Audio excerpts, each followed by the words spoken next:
น้ำมันออกเทนสูงกับน้ำมันพรีเมียมแบบไหนแรงกว่าแบบไหนประหยัดกว่ารถเครื่องสันดาปนะครับกับน้ำมันเชื้อเพลิงย่อมเป็นสิ่งที่มาคู่กันขัดกันไม่ได้แน่นอนใช่ไหมครับและคุณเคยสงสัยกันไหมครับว่าตอนเข้าปั๊มน้ำมันทำไมต้องมีน้ำมันให้เลือกหลายแบบไม่ได้มีแค่เบนซินกับดีเซลเท่านั้นแล้วทำไมเขาต้องแยกแล้วมันจะแรงกว่าประหยัดกว่าจริงไหมวันนี้เราจะมาเจาะลึกไปพร้อมๆกันครับ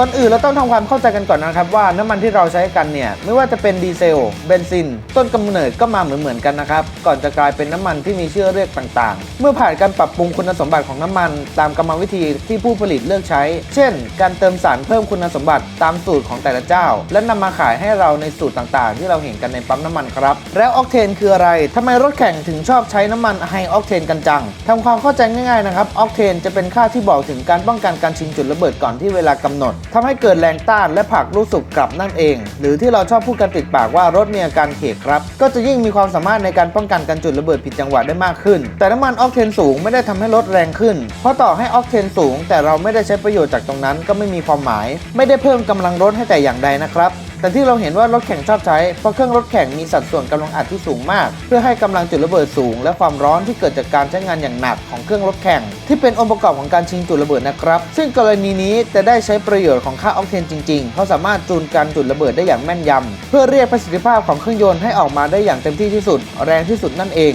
งสำหรับรถเดิมๆเติมเท่าที่โรงงานกำหนดมาก็เพียงพอแล้วครับเพราะน้ำมันที่มีออกเทนสูงมักจะมีราคาแพงกว่าเสมอเป็นการสิ้นเปลืองโดยเปล่าประโยชน์เพราะเราไม่ได้ใช้ประโยชน์จากความแพงของมันเลยครับในส่วนของน้ำมันดีเซลจะไม่มีค่าออกเทนนะครับเพราะการทำงานของเครื่องยนต์ดีเซลกับเบนซินจะไม่เหมือนกันเครื่องยนต์ดีเซลนะครับทำงานในลักษณะของการจุดระเบิดโดยการอัดไม่ใช่การจุดระเบิดโดยการจุดประกายไฟเหมือนกับเครื่องยนต์เบนซินน้ำมันดีเซลจะถูกฉีดเข้าไปในห้องเผาไหม้ขณะที่อากาศมีความร้อนและมีความดันสูงซึ่งจะทำให้เกิดการจุดระเบิดของน้ำมันดีเซลโดยอัตโนมัติแต่ก็มีค่ามาตรฐานหนึ่งที่ใช้กับน้ำมันดีเซลนะครับนั่นก็คือค่าซีเทนค่าซีเทนมักจะถูกใช้โปรโมทว่าน้ำมันคุณภาพดีต้องมีค่าซีเทนสูงค่าซีเทนก็คือค่าที่บอกว่าน้ำมันดีเซลติดไฟได้ดีแค่ไหนนะครับทำให้เครื่องยนต์เงียบลงลดคราบเขม่าและสตาร์ทง่ายขึ้นค่าซีเทนที่เหมาะสมจะทำให้เครื่องยนต์ทำงานได้อย่างเต็มประสิทธิภาพทำให้การเผาไหม้สมบูรณ์ลดมลพิษต่อสิ่งแวดล้อมและคราวนี้ที่หลายคนสงสัยว่าไฮออกเทนหรือน้ำมันพรีเมียมมันต่างกันยังไงจริงๆแล้วทั้ง2อย่างนี้มีส่วนคล้ายกันหลายจุดแต่ผู้ผลิตออกมาเพื่อตอบโจทย์ในการใช้งานที่ต่างกัน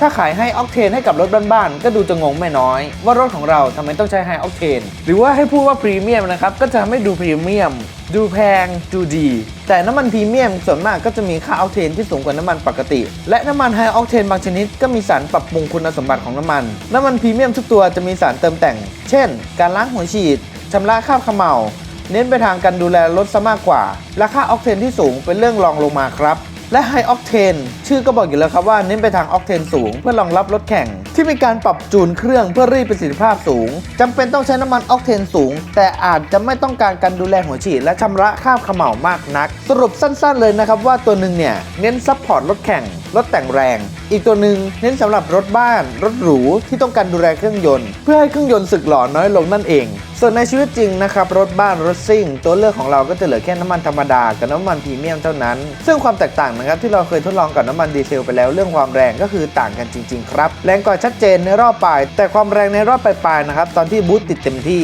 ก็อาจจะไม่ได้คุ้มกับการใช้งานในชีวิตประจำวันและด้วยราคาที่แพงกว่าแบบชัดเจนส่วนใครจะเลือกใช้แบบไหนก็แล้วแต่ความสะดวกครับตังใครตังมันและแต่ความเหมาะสมรถครับเพราะความคุ้มค่าของแต่ละคนไม่เหมือนกันความแรงระยะทางแต่จะเลือกน้ำมันอะไรก็ต้องดูที่รถของเราด้วยนะครับว่ารองรับด้วยไหมเช่นค่าออกเทนขั้นต่ำที่รถต้องการอยู่ที่เท่าไหร่เราไม่สามารถใช้น้ำมันที่น้อยกว่านั้นนะครับและดูด้วยว่ารถของคุณเติมเบนซินหรือดีเซลและรถปีเก่านะครับที่ไม่รองรับน้ำมัน E85 ก็ไม่สามารถเติม E85 ได้นะครับเพราะ E85 นะครับมีแอลกอฮอล์สูงถึง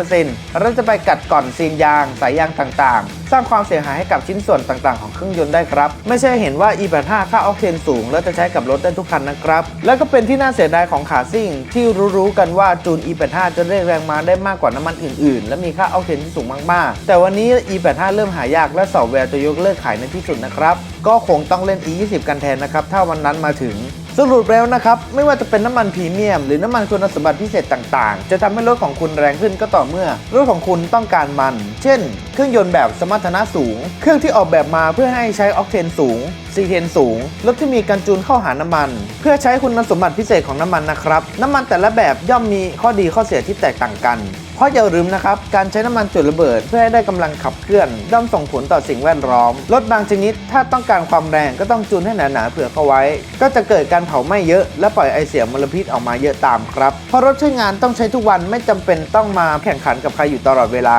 และเครื่องยนต์ที่มีกำลังสูงมากๆย่อมมีการสึกหรอที่มากขึ้นเป็นสิ่งที่ต้องแลกกันครับก็แล้วแต่การเลือกใช้งานของแต่ละคนเลยนะครับเพราะบางคนที่มีรถหลายๆคันนี้ใช้งานคันนั้นซิ่งก็สามารถทำให้รถแรงสุดๆได้เลยครับและที่สำคัญก็การกินน้ำมันยังไงรถที่แรงกว่าก็ต้องใช้น้ำมันที่เยอะกว่าแน่ๆครับไม่มีทางโกงหลักฟิสิกส์ได้แล้วความประหยัดน้ำมันย่อมมีองค์ประกอบหลายๆอย่างเช่นลักษณะการขับขี่ต่อให้รถคุณประหยัดสุดๆแต่การขับไปเบรกไปยังไงก็ไม่ประหยัดนะครับหรือว่าการกดคันเร่งสุดตลอดเวลาใช้รอบสูงก็เป็นการเปลืองน้ำมันได้นะครับการเติมลมยางที่พอดีจะทำให้อัตราการสิ้นเปลืองอยู่ในเกณฑ์ที่ดีนะครับเพราะลมยางที่อ่อนไปนะครับก็จะทำให้ภาระของเครื่องยนต์นั้นเยอะขึ้นแต่ถ้าเติมแข็งมากๆก็จะประหยัดมากขึ้นก็จริงแต่เสี่ยงอันตรายจากการลื่นถลายไม่คุ้มกันเลยนะครับและอีกอย่างที่เห็นผลแน่ๆเลยนะครับคือการไม่บรรทุกน้ำหนักที่ไม่จำเป็นนะครับแค่เอาของที่ไม่จำเป็นออกก็เพิ่มการประหยัดน้ำมันได้และทำให้รถแรงขึ้นนิดนึงด้วยบางคนรื้อๆไปมาหายไป 50-70 โลบอกได้เลยนะครับว่ามีผลส่วนใครอยากฟังเรื่องการเจาะลึกของน้ำมันหรือเครื่องยนต์เบนซินดีเซลคอมเมนต์กันเข้ามาได้เลยครับเรื่องไหนที่มีคนเรียกร้องมากเราจะจัดให้นะครับสำหรับวันนี้เราขอลาไปก่อนขอบคุณที่รับชมรับฟังสวัสดีครับใครชอบคลิปนี้ฝากกดไลค์กดแชร์กดติดตามสั่นกระดิ่งกุ๊กกิ๊กด้วยนะครับ